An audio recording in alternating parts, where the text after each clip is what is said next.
Hi, this is Jeff and Camille Haig, and we are coming to you today to talk about a sexless marriage and how we kind of feel about that. So we have been married for 10 years together, 11 and a half. So the first thing we're going to talk about is women shutting down in a marriage when it comes to the sexual aspect of them. So, of course, when we're dating, we're real vivacious and very sexual, and then we kind of decide once we're married and we got you trapped, like, that we can just shut that part of ourselves off and that it's going to be okay in the marriage. But it kind of creates a lot of problems. Well, I don't know if women decide that so much as the fact that when you have kids to take care of and a husband to take care of and a lot of women have jobs and cleaning the house and all the stuff that you have, you know, when that original lust of your marriage beginning of your marriage dies off, and you know things aren't easy anymore. You know, your job, you lose a job or anything happens, you know, life can get tough, and when it does, I think that women find themselves too busy to take time for that. Right, absolutely, absolutely. So that's an important piece, girls, like taking time to be sexually connected. And so, of course, the media has a big part in how we're feeling in our day-to-day life. So we're seeing all these sexy women on magazines and in TVs and on the computer, and we spend many hours doing these things throughout the day.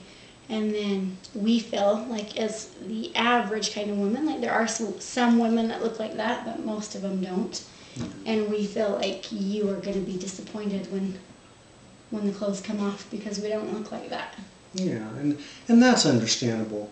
But in all reality, that's silly. Just a little hint out there to you women that you know, I understand that you maybe don't look like the women in all the magazine ads or on all the TV shows, but that's all right. We didn't marry them people. We married who we married because we love that person, and you know, obviously we think they're attractive, and we wouldn't have married them. When it comes to in the bedroom, a man's more interested in making love to his wife. Really, it's not about who you look like that day or what you look like that day. You look like a wife, the one we married, and we're happy with that. I just think you need to remember that those TV ads, those magazine ads are not you. They're a representative, but a very poor choice by the government and so on and so forth to make people feel bad about themselves, and you shouldn't. You shouldn't. You're all beautiful in your own way. Absolutely. So we get to just find pieces of ourselves that we can love and kind of build on, so we feel comfortable being naked in front of our husband, like, okay, well, I have nice boobs, or my legs are nice, or instead of just finding faults in ourselves, so then we're never comfortable being naked at all. You know, or even forget being comfortable. Just, you know, anytime you start a new job or anything, you know, that's uncomfortable, it becomes more comfortable in time. And you know, so you don't feel real comfortable with the naked part. That's all right. When you see that your man's kissing on you and loving on you and very excited by you, I mean, that should be enough, because that's all we're looking for. Right. But us girls are kind of emotional beings, and we really get to figure out how to separate that emotion and the sexual aspect in our marriage, because emotionally throughout the day, like, we're not just feeling all sexual and great and wonderful and you know, bada bing bada boom kind of stuff is going on throughout the day. Like, there's a lot of stuff that takes you out of that sexual power. So if, as women, we can kind of do things throughout the day to create some fire, some excitement. So, you know, changing the sheets and putting some dim lighting in the bedroom, or spraying some yummy smelling stuff on the sheets, or wearing a sexy pair of underwear, like something that gets myself like feeling a little more sexual. Right. And men, you have a part in this too. I mean, you know, if you're coming home wishing and hoping that your wife has a a special night planned for you, that's good and that's great, but you got to be part of that.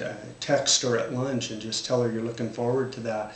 You know, be open to even being a little naughty. You know, I mean, that's going to turn them on. That's going to make them think, wow, right? Doesn't that with you?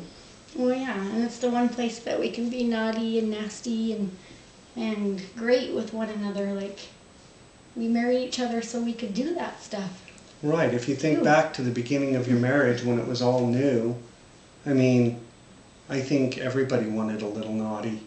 Well, why when you're married for 10 years, why does naughty have to go away? It doesn't, as long as you do things right. You obviously, you know, got to keep it within the context and the rules that you two have built together. You know, but as long as it's within that, I think everything should be good. Awesome. Well, great. Well, we just wanted to share this with you of how we were feeling about this aspect of our marriage, and we are in the process of creating some websites and blogs and a Facebook page all about Sexless Marriage No More. It is a movement that we are creating to really assist couples in getting that sexual aspect of their lives back. So we ask you to commit to, you know, taking a step forward in that aspect of your relationship. So this is Jeff and Cameo Haig saying bye-bye.